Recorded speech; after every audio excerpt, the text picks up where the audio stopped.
Thanks for joining us on this Monday, November 14th. This is Arirang News in Seoul. I'm Shin Se-min in for Han-daeun. Our top story this afternoon, President Park Geun-hye has accepted a proposal to hold one-on-one talks with the leader of Korea's main opposition party. The top office said the president and Chumie will meet on Tuesday, but the details of that meeting are still being worked out. It's hoped the meeting can help alleviate the massive political crisis sparked by the abuse of power scandal involving the president's confidant, Choi Soon-sil. Last week, President Park paid a surprise visit to the National Assembly to meet with the speaker, where she agreed to let lawmakers select the next prime minister and vowed to transfer most of her governing power to whoever holds the position. It's likely that the president will try to seek the opposition party's cooperation, given that the scandal has paralyzed almost all government activity. Chu has been calling on the president to resign, giving a voice to the public's anger over the scandal, which reached a head on Saturday with a mass demonstration in Seoul. Now that the presidential office has accepted the main opposition party leader's proposal for one-on-one talks, many expect the discussion to be aimed at finding a solution to the crisis centering around President Park's confidant, Choi Soon-sil. For more, we have our Kim Young-gil on the line for us. So, Young-gil, give us the latest. President Park Geun-hye and main opposition Democratic Party leader Chumie will meet Tuesday. Chu had said it was time for she and the president to speak about finding solutions to the ongoing paralysis in state affairs. It is not known whether Chu will ask the president to resign. In the meantime, Chu's allies have reacted. The minor opposition People's Party, which had criticized her for making the announcement without consulting the other opposition parties, said the only solution was for the president to resign.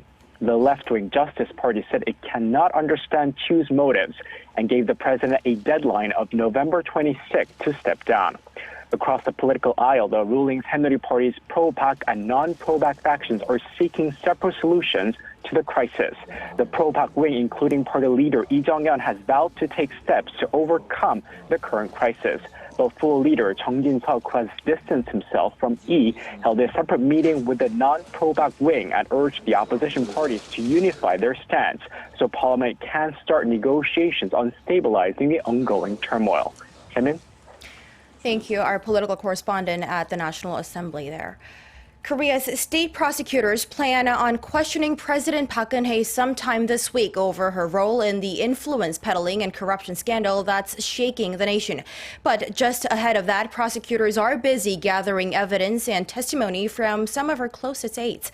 Kim Ji-yeon reports. Prosecutors are working to gather testimony from key witnesses before calling President Park Geun-hye in for questioning sometime this week. President Park's General Affairs Secretary Lee Jae-man and Public Relations Planning Aide An Bong-geun arrived at the Seoul Central District Prosecutor's Office Monday morning after being summoned as witnesses. Lee was in charge of handling all documents in the top office, while An is suspected of lenting his vehicle to Choi Soon-sil while he was serving as President Park's Public Relations Secretary. The prosecution earlier booked the president's personal secretary, Chung Ho-sung, who is suspected of handling classified documents to Choi Soon-sil, President Park's longtime confidant, who is at the center of the scandal. The prosecutor's summons is seen as a prelude to the inquiry into President Park, who is also expected to be called as a witness. In response, the presidential office said it will need some time, at least until Wednesday, to review some of the details, rearrange the president's schedule, and appoint a lawyer for the president. There are no details yet on where or how the inquiry would take place, but the prosecution is said to be seeking an in-person meeting near the presidential office of Cheongwade. If realized, it will be the first time in Korean history that a sitting president is questioned by prosecutors. Kim Ji-yeon, Arirang News. South Korea and the United States have been holding talks in Seoul on North Korea's human rights abuses and ways to raise global awareness on that issue. South Korea's Director General of the Korean Peninsula Peace Regime Bureau, Kim Yong-hyun, and the U.S. Special Envoy for North Korean human rights issues, Robert King, met on Monday for their second consultative meeting.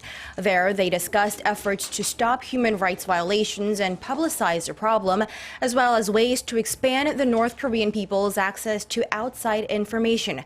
The talks come as the U.S. General Assembly is reviewing a draft resolution that calls for the issues to be referred to the International Criminal Court. For the first time, the draft expresses concerns about North Korea's exploitation of workers sent overseas. South Korea and Japan are set to tentatively approve an intelligence sharing pact in Tokyo today. An official at Seoul's defense ministry says the two countries will hold their third round of working level talks for the signing. This comes just 18 days after the South Korean government announced talks would resume, even though it had failed to garner public support the first time around in 2012. The ministry official says the agreement is necessary to counter North Korea's growing nuclear threats. Seoul is seeking to make the deal official by the end of the month. The talks were halted 4 years ago after a public backlash in Korea. That does it for now. I'll be back with more news updates at 4 p.m. Korea time. Thank you for watching.